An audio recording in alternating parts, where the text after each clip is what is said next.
MicCHEK is proudly supported by Island Eye Care. Do your eyes itch, water, or burn? Say goodbye to dry eye. Call Island Eye Care today. This is Victoria, where arts and culture is celebrated in museums, music venues, and public installations all over the capital. Now, the sector generates about $800 million for the city every year. But for anyone who calls himself an artist, it's never just about the money.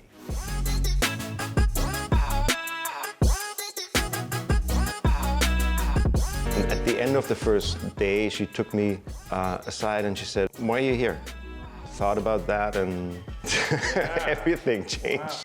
I've traveled the world. I've met all the movie stars that inspired me. I've met all the rock stars that inspired me. I'm not phony. I'm not about the money. I'm sincere enough to, be thankful, and they've given me this opportunity. I know 4 chords, but I'm quite intimidated to play some music with Michael Kaeshammer. So what was the message? Just don't think? Don't think and realize that 4 chords is almost too many. Okay.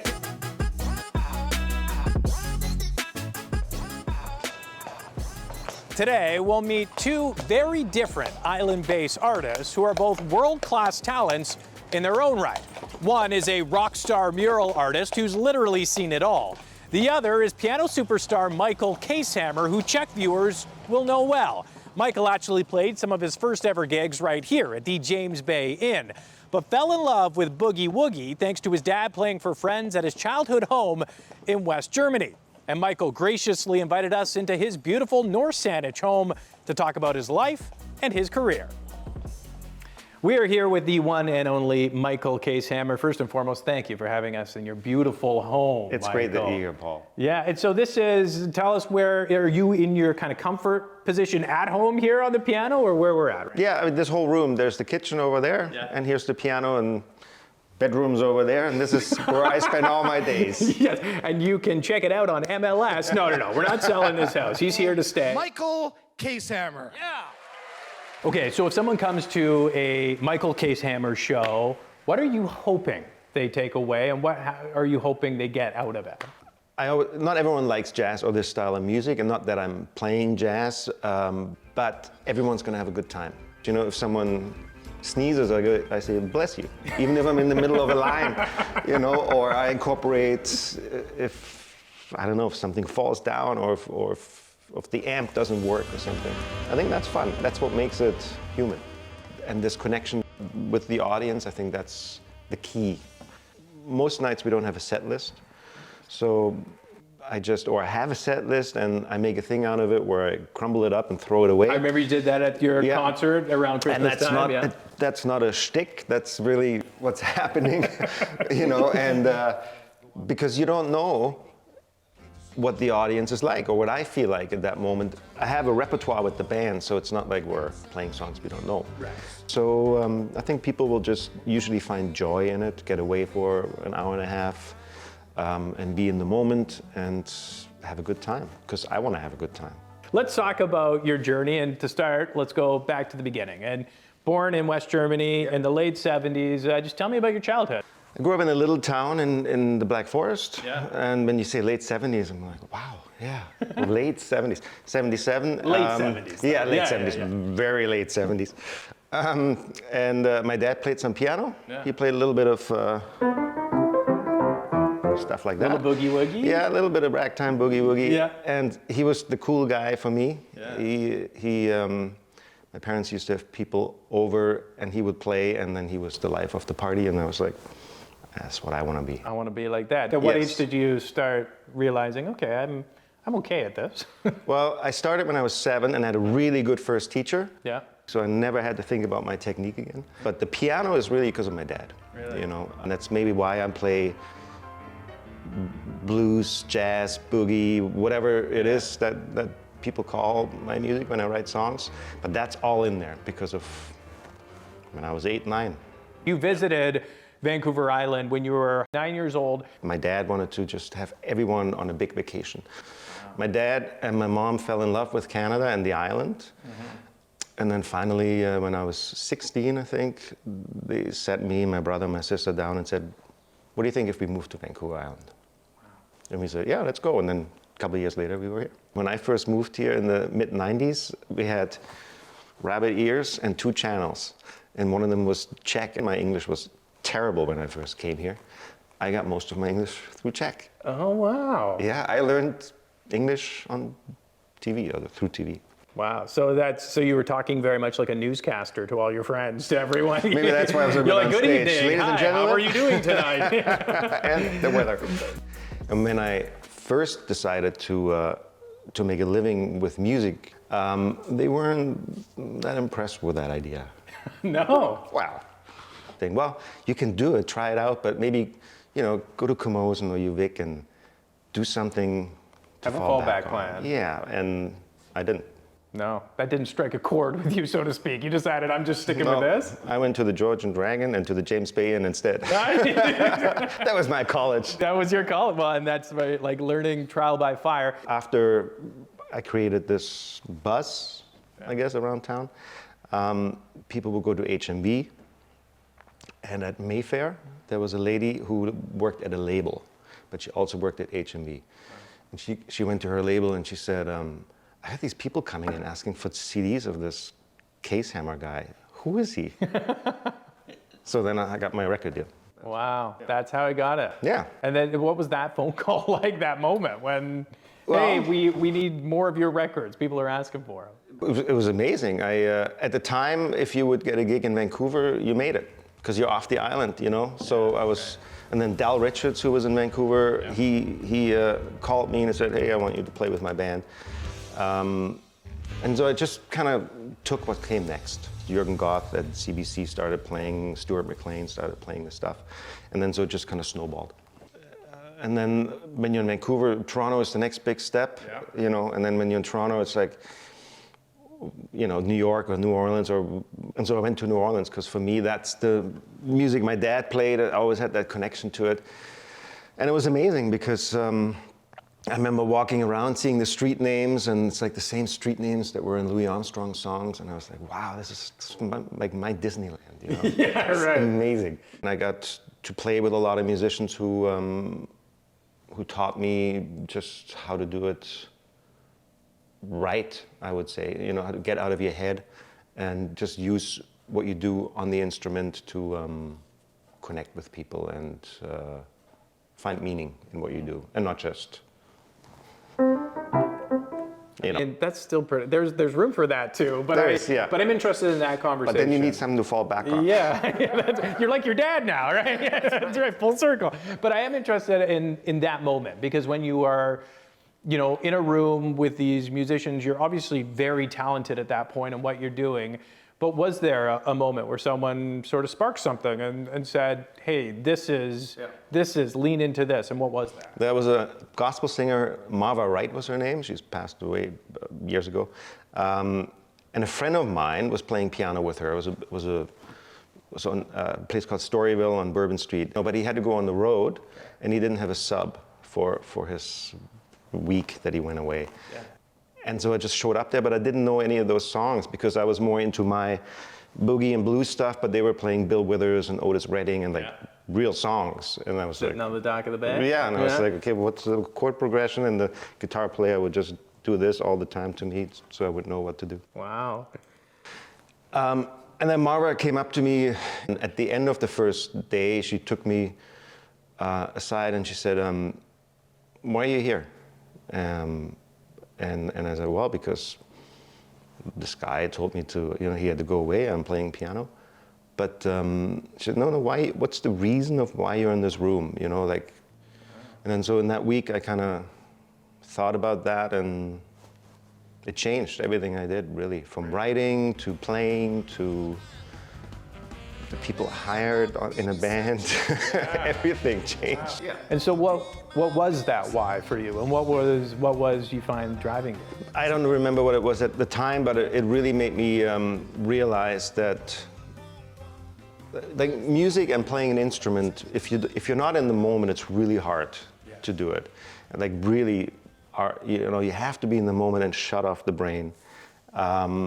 And I don't think I was really doing that at the time. So that really kind of taught me that. And for me, I think I know myself really well. but it's all through music. Because you spend so much time with, at an instrument in the moment that you reflect on yourself as a person, being honest with yourself, all those kind of things. And that's kind of what it did for me. And find some joy in it too. Yeah, right? of Really course. lean into the moment and the people, where you're playing, what you're doing. Absolutely. And some I'm of the playing piano for a living. Can Yeah, you but believe it? it's very good. I still can't believe it. And coming up, we'll move from music to murals and meet a man who's not afraid to lean into a moment and whose work is colored in every corner of the capital. Archer the mural artist. Next. And then all of a sudden I got hired by David Lee Roth, and then hired by Rob Zombie, and hired by Gene Simmons. Today we are talking arts and culture in Victoria, a sector that spans all different types of individuals. Paul Archer is a mural artist who's based in the capital. With more than 1,100 pieces, he's worked with everyone from Ozzy Osborne to Snoop Dogg. Now, Archer's first ever mural was at a Victoria nightclub, but he got his big break working backstage at concerts after posing as a roadie. Now into his 60s, Archer invited us into what he calls his Misfit Gallery on 4th Street. We're here with the one and only Archer, the mural artist. And Archer, you have your trusty sidekick right here. First and foremost, you need to introduce us. Yeah, this is Lana. We're together pretty much 11 years and been apart for about 3 hours. Awesome. Well, thank you both, to you and Lana, for having us here. Tell us where we are today, because this is a very cool space, but it's your space. Tell us about it.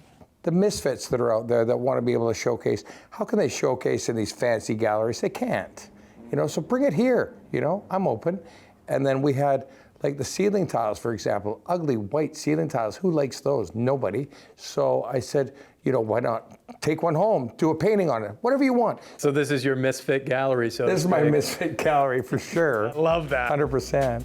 You very much are a rock star in the artist world, but you've worked with so many as well. And what is that connection? I mean, you've worked with Rob Zombie, you've worked with Ozzy Osborne, you've worked with some of the biggest on the planet. It started out like I said, I dressed up like a roadie and I hung out the back of Memorial Arena until a production manager dude said, you ever gonna do any work? And I said, yes. The next thing you know, they put my name on the list, $80 every time a concert would come. And that's where I met Eddie Van Halen, which was really special. Came up and this when I was smoking, came up and said, got a cigarette? And I said, yeah. Then I turned and look up, it's Eddie Van Halen asking me for a cigarette. So I passed him a cigarette. He goes, so this is like a little England kind of place, isn't it? And I said, yeah. He goes, kind of a vegetarian, but I like fish and chips. And so we actually drove down to Old Vic's down there on Broad and stuff. Wow. And I'm with Eddie Van Halen, me and him by ourselves. All right, so this is one of your newest pieces, the Ozzy Osborne in honor of the Prince of Darkness, who sadly passed away. And I know you were very close with Ozzy, not just as a friend, you worked with Ozzy as well. Yeah, Talk about that. One of the record reps called me down and said, are you interested in doing the backdrop for Black Sabbath? Yes, again. And it was for their reunion tour in 1999, and I was to meet Sharon. But so I did a painting of Ozzy with the big thing and the gauntlet ring and the fingernail and stuff like that, and told her this is for Ozzy. And so as she opened up, she goes, oh, that's lovely. And she said, let me go get him in. She goes, come with me. And she takes me around to his trailer, and she left the door ajar, I think on purpose. And she goes, oh, Ozzy, look what Usher's done for us or whatever. And he goes, oh, yeah, that's lovely. How much does he want? And she goes, no, it's a gift from us giving him the backdrop. And he goes, oh, go get the checkbook then, love, just couldn't fathom the whole gift plan or whatever. Yeah. And that's where it all started. And then they ended up calling me back. And then all of a sudden I got hired by David Lee Roth, and then hired by Rob Zombie, and hired by Gene Simmons. I know you probably, how many murals do you think you painted over the years? I think last count was just over 11,000. 11,000, okay. Do you have one that was really monumental? I mean, you've just done an Ozzy piece. I know you had a relationship with Ozzy, but is there any that you're like, this is my piece de resistance? Well, there's many that are up in the Kootenays. I've done 127 in one town, which is twice as many as Chemainus has, by the way. But one of my favorites, especially locally, is the Sunflower Girl. All right, Archer, we're here on the corner of Burnside Road West and Wascana. From concept to completion, how many hours, how long does this take, and like how many mock-ups, that sort of thing? Well, for me, I hate saying this, but this took me 6 days. Wow. They thought it was going to take me a full summer. So they're kind of surprised. 6 days. Yeah. I included the little bee up top because bees are so important, right? They're pollinating the sunflowers. That's right. And if your drive takes you home along Burnside, take a look and just enjoy. Exactly. That's the whole plan. Work of art. Yeah. Archer says if there's a young person who shows an interest in art of any kind, encourage them to lean in. And I take that advice after the break when I lean into my subpar guitar skills with Michael Kaeshammer. You can talk to people through the music in a lot of ways, I'm sure, right? Yes, which we're going to do. Oh gosh, I'm going to try.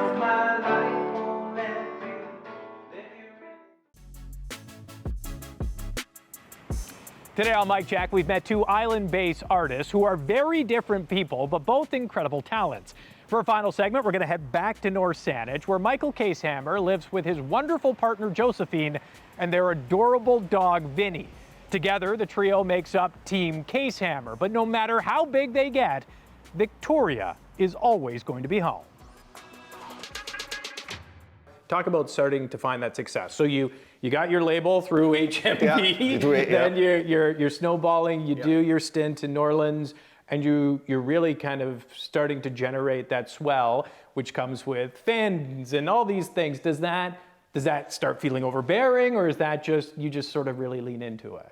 Playing in a theater for 1,000 people, or that's just fun, you know, because I'll go to the coffee shop the next day and no one's going to recognize me, you know. Right. So it's not a burden on me what my career is. It's just fun, and I'm thankful every day that I get to do this. The only difficult or challenging thing, I think, is what to do next, project-wise. Yeah. You know, there's too many ideas sometimes, and so you have to really kind of, you know, when do you do a record, and what's the record going to be like, or when we do the show, that there's time for that, or when is there touring going on. So that's really the only work part of it, you know, but that's fun too. And that's a good problem to have, obviously. It's like, hey, I've got a million ideas, I just want to focus it. And we're doing it together. Josephine's, taking over everything business-wise, and I'm doing this. That's pretty good. That's a good tag team, good family business. Team Caseammer. Yes. So who is Team Caseammer? Team Caseammer is Josephine. Yes. Vinny. Yes. And myself. Okay, and where do we go here, priority list? Obviously, there's other people involved when you get to, agents, label, distribution, all this kind of stuff. But just like this is the safe zone. Right. And I think that's really important too when you, work on new projects, because I play so many songs for Josephine that will never see the light of day. Really? Because they're just not cut out for it. And that's got to be tough for Josephine, and you would know that too, of just being honest and real and raw. We're pretty good at that. That's important, and that's good, of course. You need that though. Yes. It's very important to have that. Yeah. Because otherwise, once it's out there, it's out there. It's out there. Everyone's heard it. Yeah. What would Josephine say about you, do you think, and about your drive and just who you are as an artist as well? I think we talk about this sometimes. I think we inspire each other well, because stuff where I might not have to drive or push, she has, and vice versa. And so I think we're good for each other, not just in business, but in life too. Yeah, I love that. And we're both clean freaks, which helps. Yeah, that's good. And how important is the dog in the mix here as well? Because he's the center of our life. That's right. He's the inspiration. He's only one, but he's